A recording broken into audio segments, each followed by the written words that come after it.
welcome back to podcast number 22. It is 22. I got it right. It is 22.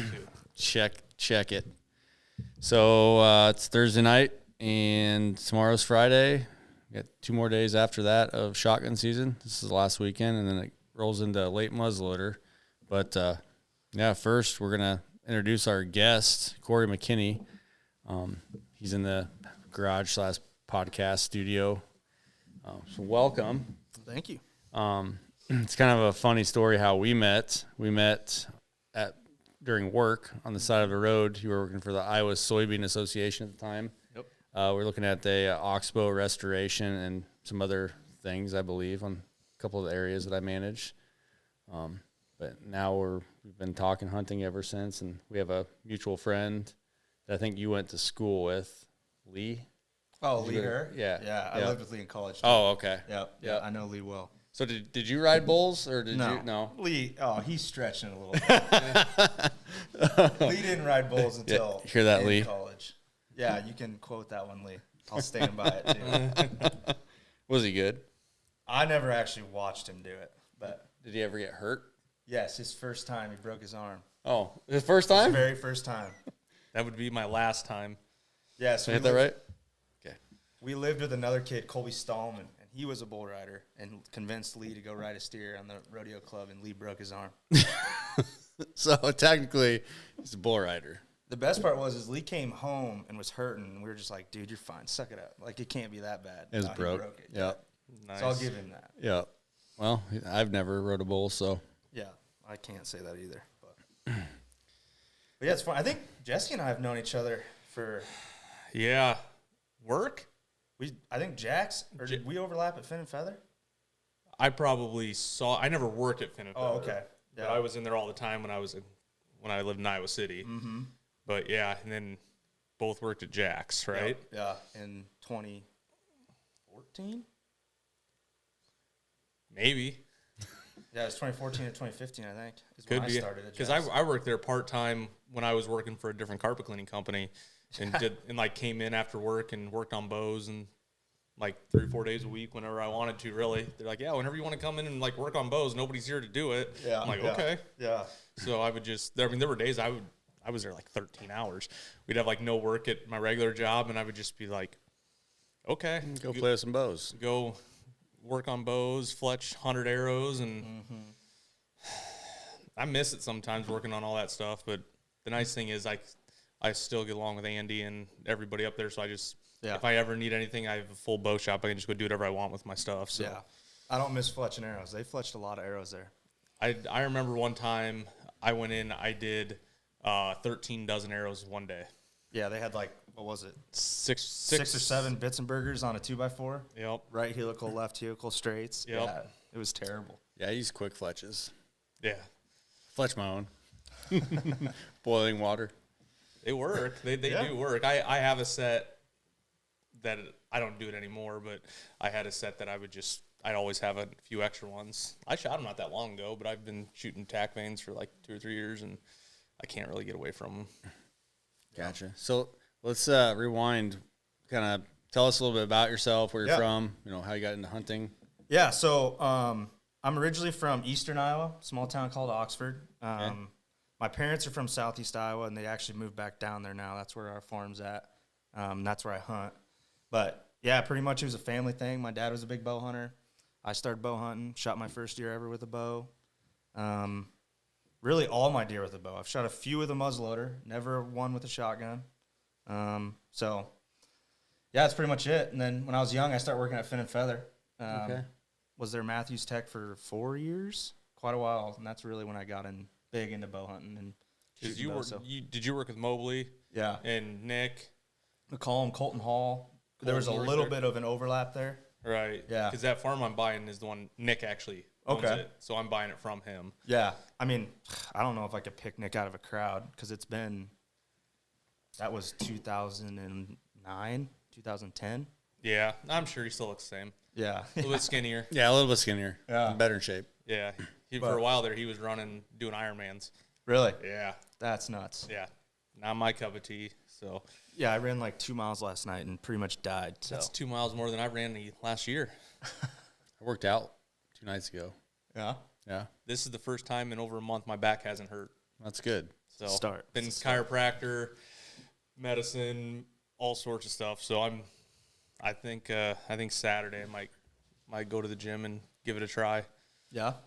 Maybe do a couple curls. That's about it. I'm hoping to go out west next year, so I'm starting Get in to shape. train early now. And Elk or elk, yeah. Yeah, Dad and I have been buying points for Wyoming and Idaho and Montana. No, Wyoming and Montana for the last 5 years now. so how much I know it varies. Yeah. Like, so if you want to go to like a decent unit, how much does it cost you a year So for a point? Like just average. Like, yeah. So I don't know a ton, right? I have a good buddy that used to live in Idaho, and he's like kind of guiding me through Yeah. it. But, This area. so when Dad and I buy, like, let's say we buy a point for Montana and Wyoming a year, it's like $100 a year. Is what it Okay. costs And you us. get that money back, or it goes towards your tag once you get it? Correct. So don't quote me on this because each state's a little bit different. Right. And like Montana, you can buy bonus points and preference points. And I think like once you buy up to 3 preference points in Montana, you have to draw. So if you want to like start early, like we've been buying bonus points. We plan on going to Montana 3 years. We'll start buying preference points. So then when we draw, we have those bonus points to select a better unit. Is the way I understand it. But like I said, a good buddy of mine does it all the time, and he's like, "Hey, buy these." So we've been buying. Okay. them, and that's the hopes. I feel like I should. Like I do want to go out west and do some stuff, but Oh, just do it. I'm an instant gratification guy. Like that's my problem. Is I can't say 5 years down the road I want to elk hunt. Like nope. I can't. You're gonna find out where you can pay right now and go with an outfitter that I has would a rather tag. pay $10,000 to go with an Yeah, outfitter. I'm the same way. I'm 100% the same way. But also, like, if scheduling wise, since you're talking about it, I'm putting all my chips in the whitetail basket. But if I can go somewhere in September, you can go whitetail hunting too. But if you can go chase an elk somewhere in September or after our rut, so to say, then I would be all for it. But I mean, some of these guys that are listening to this, like, you guys are crazy, going out, leaving the Midwest during that time period. So, some of my friends are going to chase mule deer during the rut. Like, not for me. Nope. Won't do it. Yeah, I mean, we're going early elk. I'm not. Good. I'm going to be in Iowa late October, early November. So Yeah, I actually talked to a buddy. He just shot a fallow deer in Texas, and I asked him if they had the guys he went with to do velvet. Like, but they're velvet in like July and August, like super early. Oh yeah, wow. yeah. Like that's what I. Oh, one of the guys in the group. Yeah. Yeah, that shot the. Yep, shot the fallow. Yeah, he goes down he goes to Texas all quite the time. quite a bit. I have another friend that does too. I don't see. I guess going to shoot an exotic somewhere that has nothing. Yeah, don't float my boat. Yeah, it doesn't. I don't need to go do that. No, it's one of those like, hey, if I can go, during this low time and it's not that expensive, I'd do that. Shoot a couple hogs while you're down. I mean, it'd just be fun. It'd be Just something to experience. pass the time. Right. It's not super expensive. Since we're probably never gonna have enough water to catfish again, so We could sell the boat. It's on Facebook Marketplace. I've seen it. Yes, You're pounding it. yeah. Well, Aaron today. He's like, "Oh, you're selling the boat?" I'm like, "I don't know." Jesse says no, but I put it on Facebook Marketplace anyway. It must refresh. Like I swear, every 2 you days. you can renew it, but I think if you actively search like boats or anything hunting in general, like that, it's cash there, so you're seeing all that stuff, and it's locally. Hey, there's a boat for sale here and here and here, so you're seeing that more often. But it's cool that you're seeing it. No one's ever messaged me about it. I think it's priced a little high. It's in the wrong time of year, but you fish yourself. Yeah. Oh yeah. Yeah. So I grew up on the Iowa River, and we ran a lot of ditty pools. That's where I started. Yeah. Yep. it's fun. It's like hunting and trapping. Yeah. but it's fishing. But we don't shoot them. Yeah. We could maybe get a few more views on some videos. Like it's an alligator. Yeah, do them. Oh, that's great. But no, I've ran poles up here a few times. I have a bass tracker bass boat, crappie fishing With stuff. carpet. Yeah, with carpet. Yeah, you don't need to get that slimy things. Yeah, in the I boat. think you went out one weekend. We went out to a different stretch. I remember you snapping us. I think you were with someone else. But Yeah, a buddy of mine that lives up here in Norwalk now, from back home too. We ran him a couple times. How do you keep your boat clean? I have a stall mat I put on the front bow. Oh. And then I just yell at my buddy. It's like those rubber mats? Yeah, exactly like that. Yeah. And I'm just super cautious about it. It's kind of like I was. Yeah, it's a big overhang. It's like that'd be a sweet spot for a pull, but I like my boat. Yeah, push off the mud. Quit getting the mud in the boat. Yeah. That was the best. That's why we bought this one. Was like beat the crap out of it. I mean, it's a nice boat. There's nothing wrong with it, but it'd be nice if it was a little bit bigger to bring 3 people with, and it's slow. But we're also used to going 45 mile an hour upriver with 5 people. So yeah, it's everything you need for a river catfishing boat. It's just we were so for 2 used guys. to a freaking Predator doing your 100 miles an hour. It was so cool. I mean, maybe one day when money isn't, maybe I have some more of it, we can get another one, right? Or a Jet Pro, or I don't know. Sea-Arc's putting new motors in their. How do we get on the topic of boats? This is how our podcast goes. Yeah. This is how it goes. Yeah. So, anyway, deer season. Yeah. It's gonna go back to deer. Mm-hmm. You had a pretty good bow season. Short, but yeah. Short. Yep. I remember vaguely texting you before you were going down after that deer, and you showed some really cool trail camera pictures. Mm-hmm. You shared them with me, maybe the group too. Yeah, I think I did. Yeah, you had a couple, like he keeps daylight in here. You had your muddy camera, right? It was muddy. It was a reactor, stealth cam. Actually, yep. Okay. Yep. And you had it, and he kept coming through this, like, a draw, or what was it? So, actually, this is, like, one of the cool things about this deer, right? Because I'm, like, one of the ones that gets wrapped up in deer, and you hunt them all year long. The Friday that I was driving down for my 2-week vacation was the first day I got pictures of that deer all of this year. So I had never gotten a photo of him before. Looking back, I had some of him in velvet last summer, but he wasn't much, right? Just a young, I think he's 4.5. I probably should have waited, but, it's one of those deals. Yep. But definitely 3.5 last year. He's probably 4.5 when I killed him this year. But no, this deer was like all bummed driving down, right? Like don't have any monsters to chase. Like I'm getting in this group chat all the time from everyone. And it was literally 45 minutes before dark. And my Command Pro app goes off. And he stood there for, I don't know. I had 20, some really 30 pretty photos pictures, of him. right? Oh, beautiful.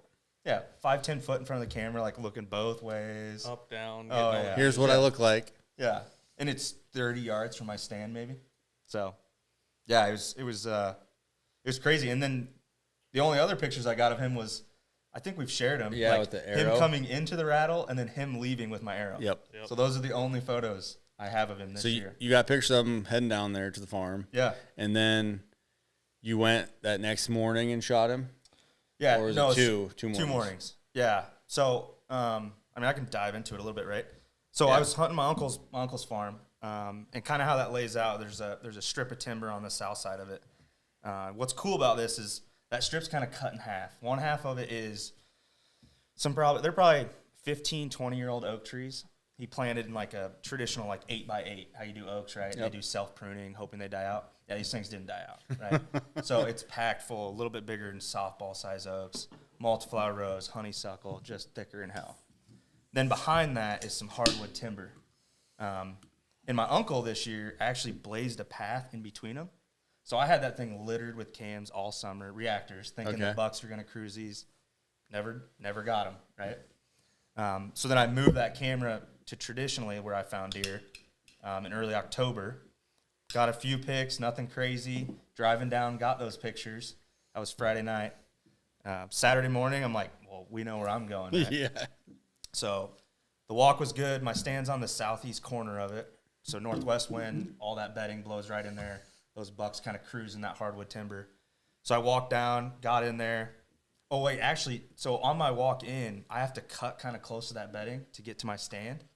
And that morning, I jumped something out of the corner of those oaks. Probably him. I think so. But you've been hunting long enough, you jump a deer, you can tell, when you jump it, that's big body, didn't blow me. So I almost backed out, but I was like, you know what, whatever, first hunt, I'm giddy. Right. Got in the stand. Actually seen him that morning. So I'm actually hunting pretty close to the property boundary. There's a pasture behind me, cattle pasture. And he actually squared up with another buck behind me. They didn't fight, but they just both gristled up, right? Kind of went around. There was a doe with him. She came on to my side, and he started to follow her, and I thought, I was like, here we go. Yeah, it's done. First hunt. But he flaked on me, and then, didn't see much else. Hunted it Saturday night. And then Sunday morning, I was like, well, I'm not going to go in there. I bumped him Saturday morning. I might get away with it. Maybe if I leave it alone Sunday morning, he might bed there, be okay for Sunday night. And then Sunday night, when I was walking in, actually kind of took a huge loop, took a way different route than I normally do, went way kind of down and around, came up to my stand. Yeah, I think we can look at the trail cam pictures, but I got in the stand probably like 350 because that morning a buddy of mine shot his first whitetail ever with a bow. So we'd been like, we drug the deer out, skinned it up. It was a good day. Pictures. Yeah, maybe 355, right? 415 comes around. I bang the antlers together, nothing. I curl around the tree to look in that pasture behind me, hitting the antlers together. I look back, and he's 30 yards in front of me. Like, he caught me red-handed. And then, luckily enough, I was kind of turned and my back was towards him. Was able to get my horns in my backpack, turned back around. At this point, he turned around and was walking right back the way he came. So I was getting ready to grunt him, thinking, he'd come back around on me. And I don't know, someone was helping me out or what, but he turned on a dime, came right back. And the beauty is kind of how my uncle's lays is it's lower than the pasture behind me. Maybe 4 or 5 foot. So you might have thought something else was down in there. Yeah, so he can't see that pasture very well because it's up in the air and there's trees in the fence row. So it was almost perfect for rattling, right? Because he's like, you can't see it. Yeah. He thinks something there. So he's coming back like on a mission. And sure enough, he comes in. I didn't even range him. Maybe 16 yards. What was crazy, though, is so I was pretty high. This stand's probably 23 foot maybe. Okay. There's not much cover there. I had to get up.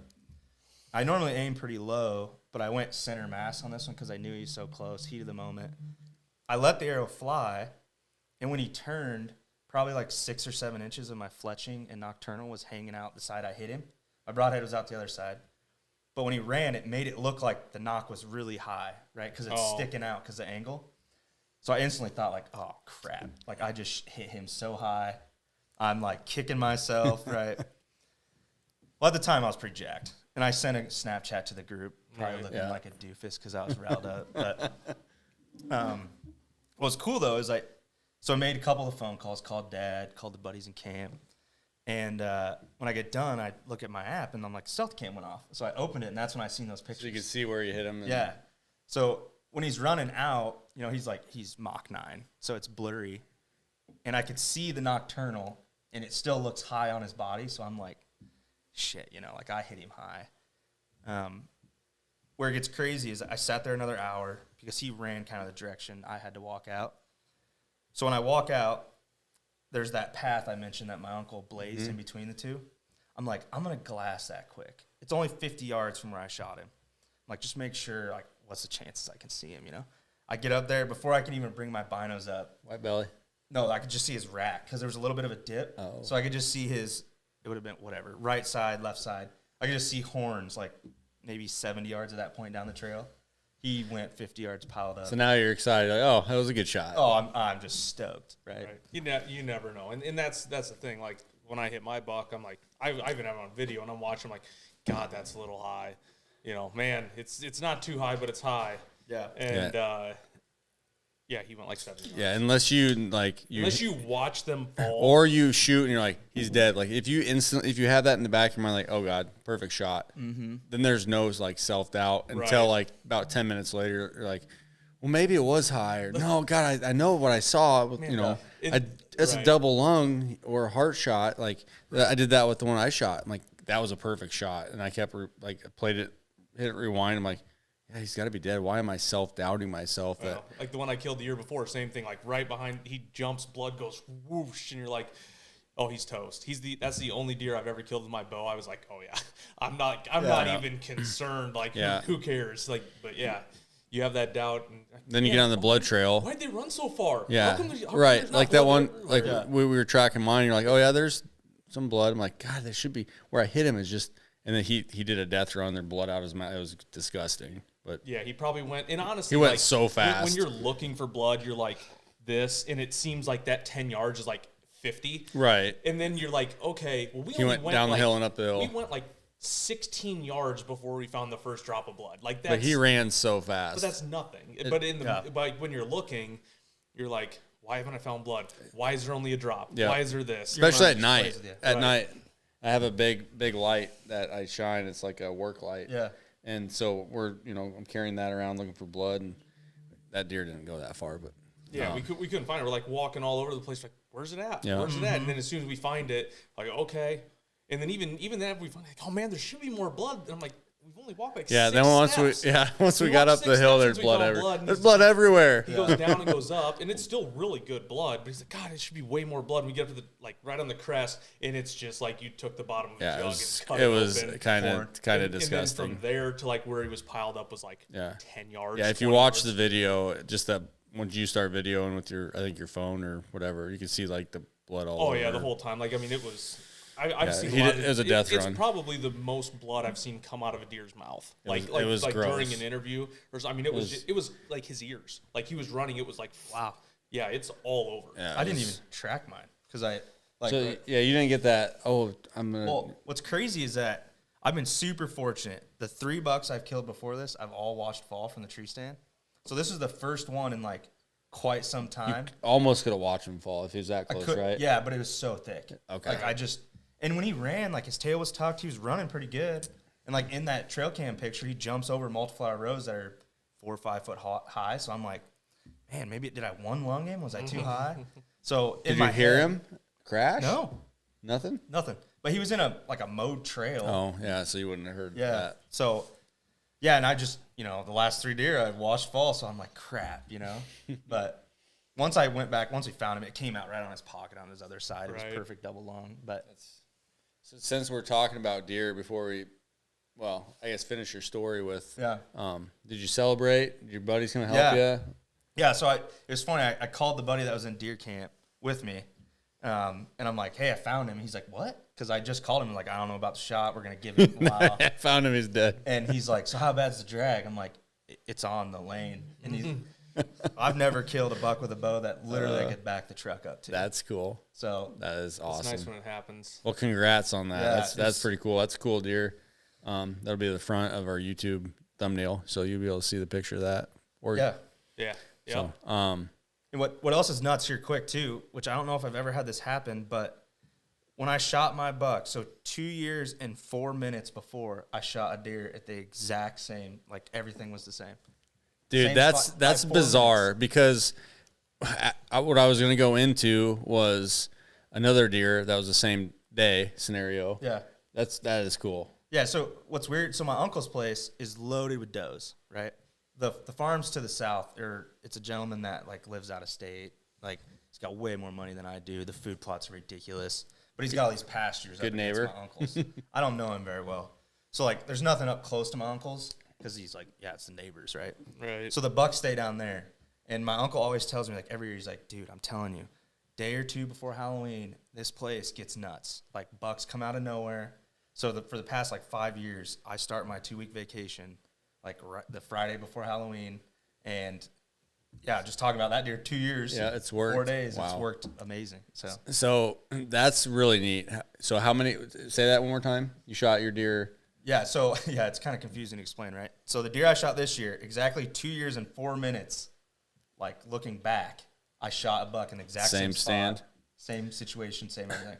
So was Josh on our last one or one before that? Two ago. 2 ago. You and me did one last week. Right. So Josh Coughlin, our friend, teammate, just lives down the road from me. He hunts some of the same property that you dove hunt.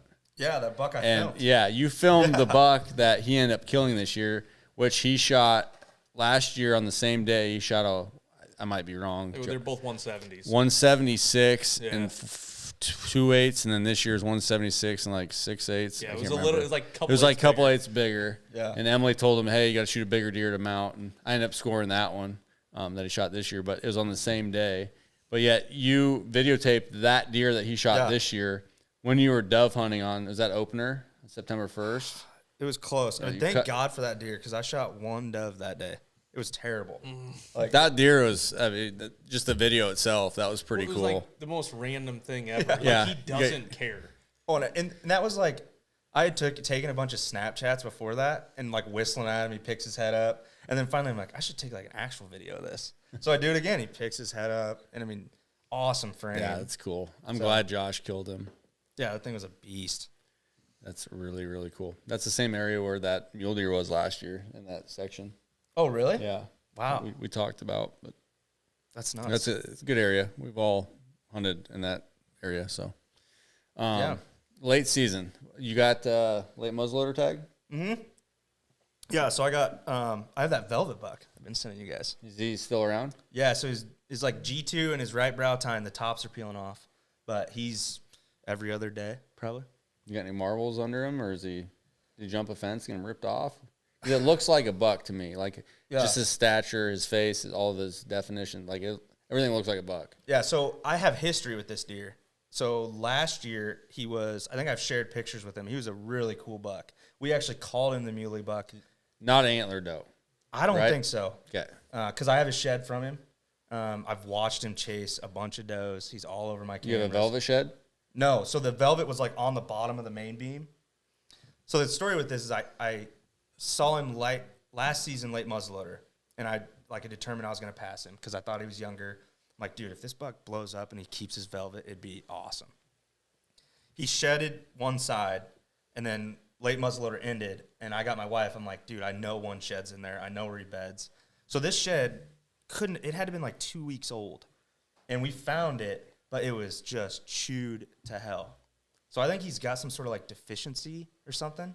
The squirrels like it though. Oh yeah, yeah, Probably super soft. Yeah, but it's probably really soft. Yeah. yeah. But there was a little bit of velvet on the bottom of the main beam, and it was still kind of bloody. But like his tines, like you could bend them because there's barely any antler left.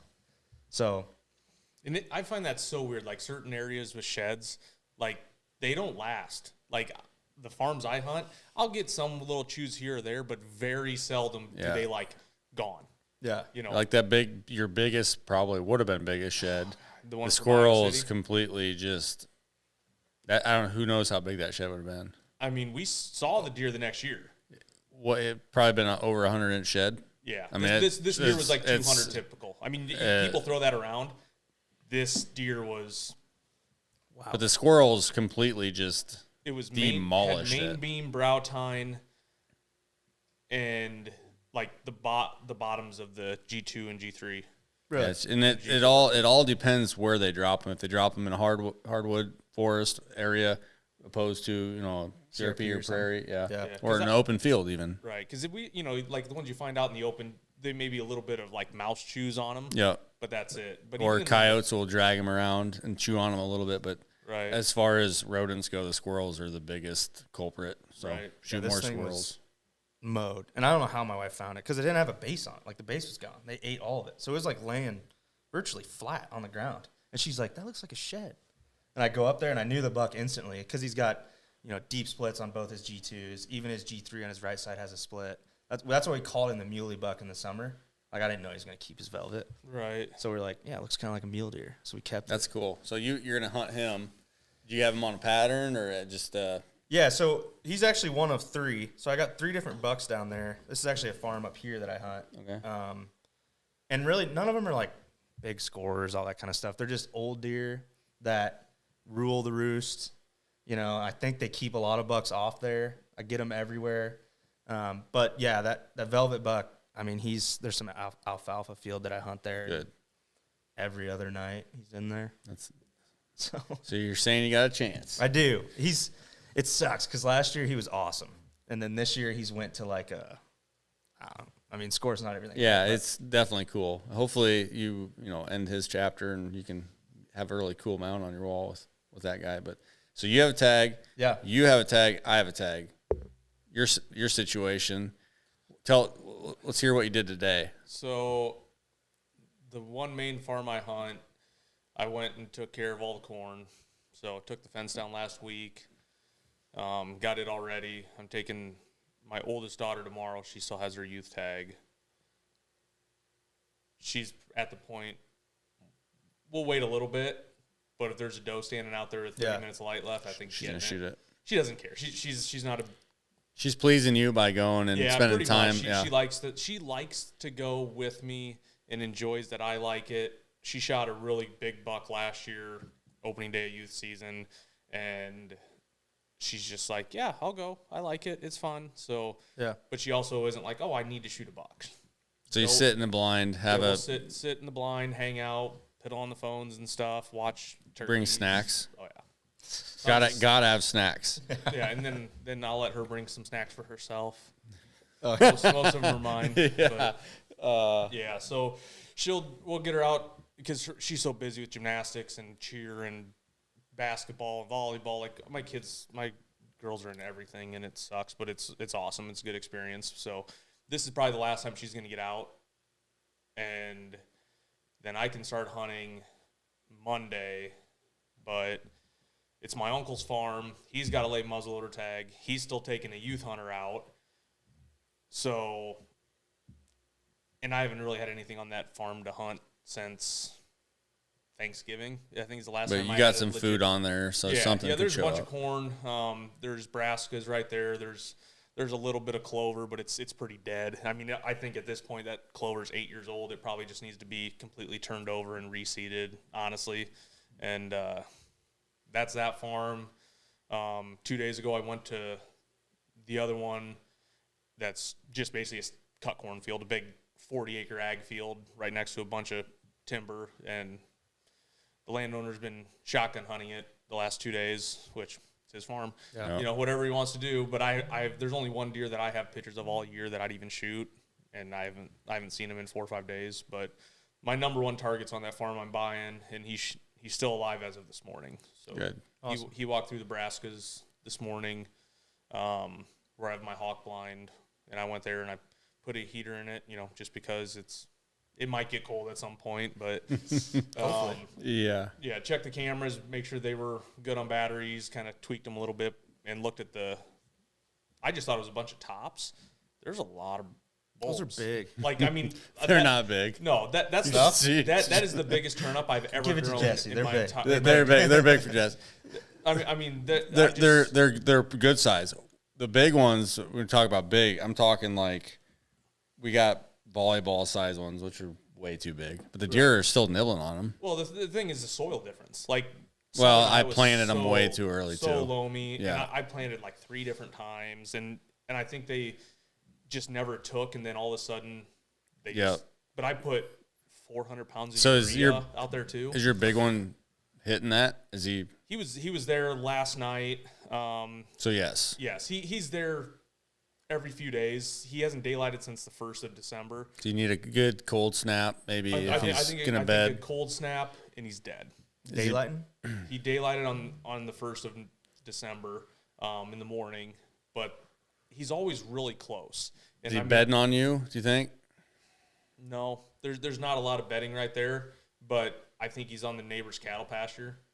There's 3 or 4 big deep It draws. seems like during shotgun season, for whatever reason, these deer take refuge with the cows or near pastures. And I've noticed this. The deer I shot this year, early muzzleloader, last year, he was doing the same thing in the cattle pasture. So whatever, maybe they feel safe when there's cows around. They can kind of, It's more eyes. More they ears, can. I mean, it's weird, but it's kind of neat. A lot of sheds you find are in cattle pasture areas. Yeah. All 3 bucks I was just talking about are living with cows. Yep, They've been living it with is. cows. It's crazy. And the thing is, like, you look at farms and you're like, I'm not hunting there. It's full of cows. Yep. Because we don't want to deal with 9,000 pictures of cows. That's why they're there, because they're not getting harassed. I don't want to deal with Yep. every time you're sitting there in the stand, or you're like, oh, what's that? Oh, And cow. at the same time, it's cattle pasture, so you got to think the farmer's throwing out, maybe has a salt block, maybe he's got some feed, alfalfa bales, like The food's there. Yeah, Easy there's pickings. probably some food around, which is it's cool. So I think hopefully, there's security too. I think like the predators. Like, security as is far as probably the number one thing. Coyotes and all that stuff. Like the cows. I mean, not like they talk to each other, but they're like aware. Yeah, of we're all in the surroundings. Midwest. It's probably not. It's more security than it is food. They can go and they travel like late season. A deer will travel to get the food to go back to bed. Right. So if they don't have to, they won't. Obviously, Yeah, that deer is living in this probably 120 acres. I mean, I can probably tell you it's less than that. It's probably 40, and it's 5 acres of my 40, and then part of the neighbors. I hope you get to meet him. He's a nice deer. He's a good deer.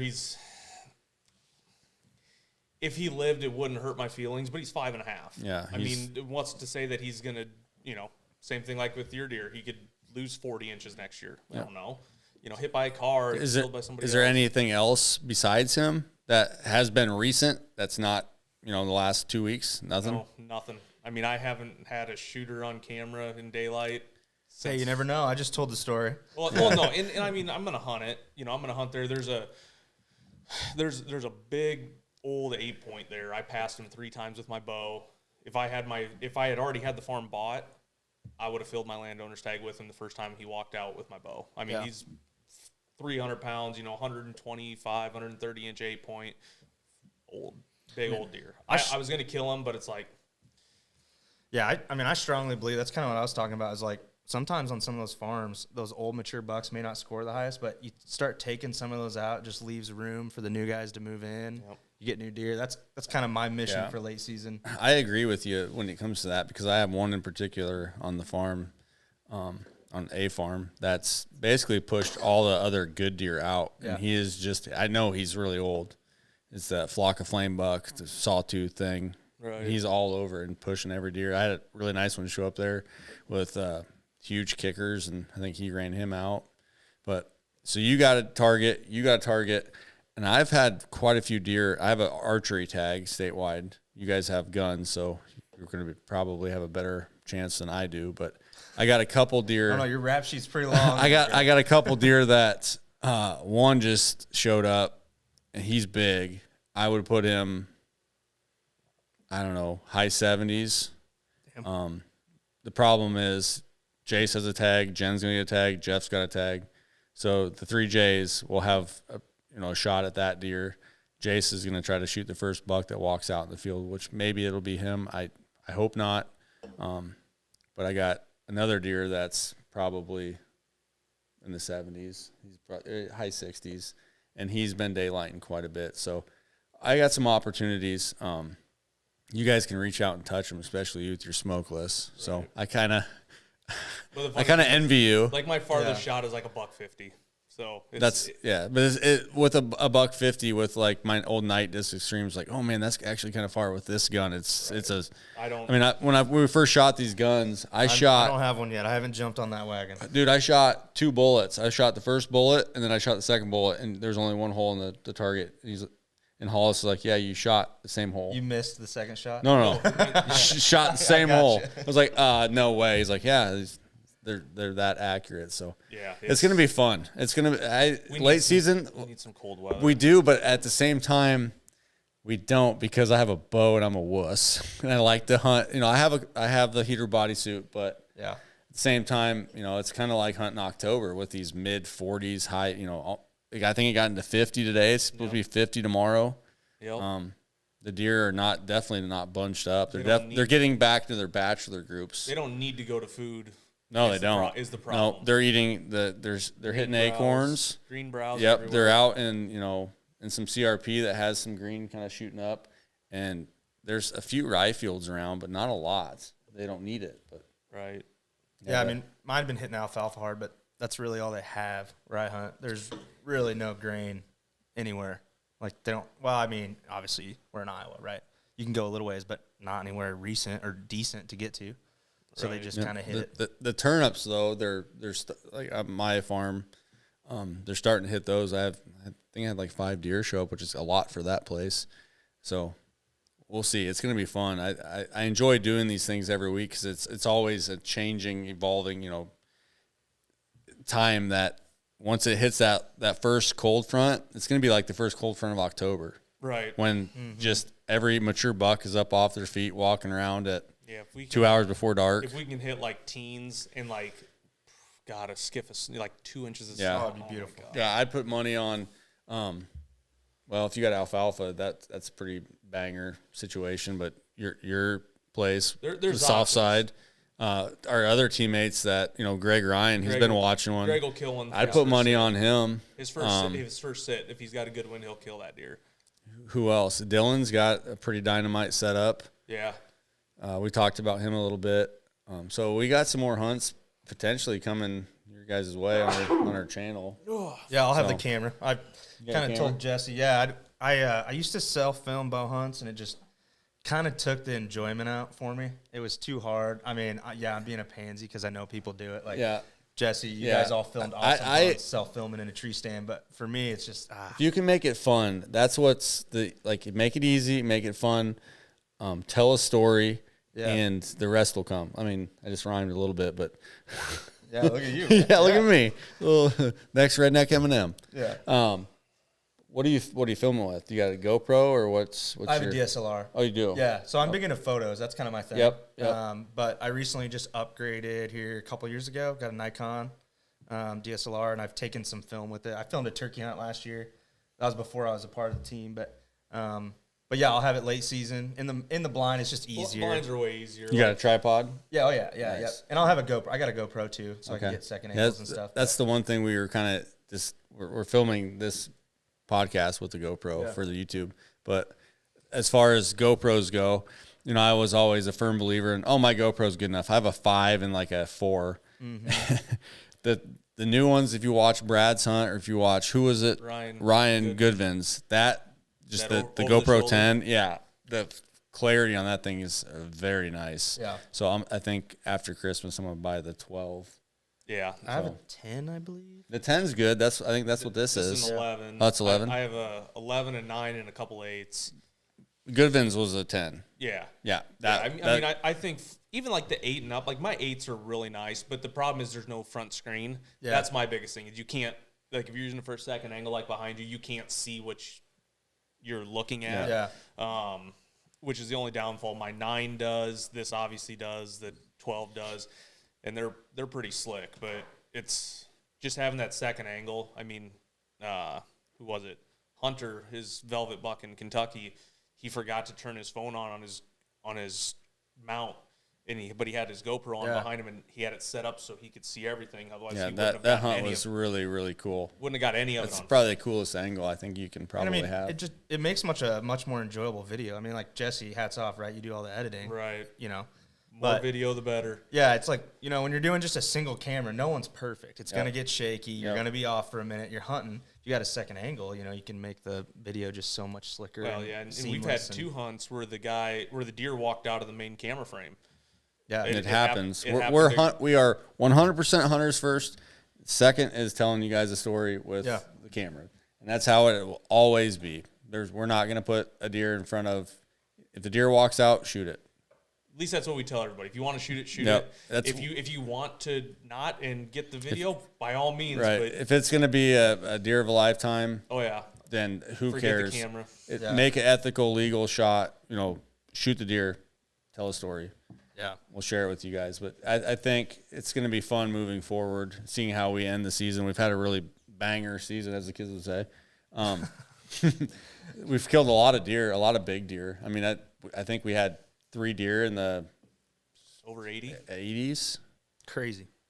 So three a couple 70s 80. And a lot of one really cool Kentucky deer. The one that's sitting behind us, or that's the biggest. Yeah, one. Yeah, right. Got lucky there, but we're gonna be. I guess it's kind of jumping the gun, but we're gonna have a booth at the Deer Classic this year. So if you guys are following us, you listen to our podcast, we absolutely would love to talk to you about deer.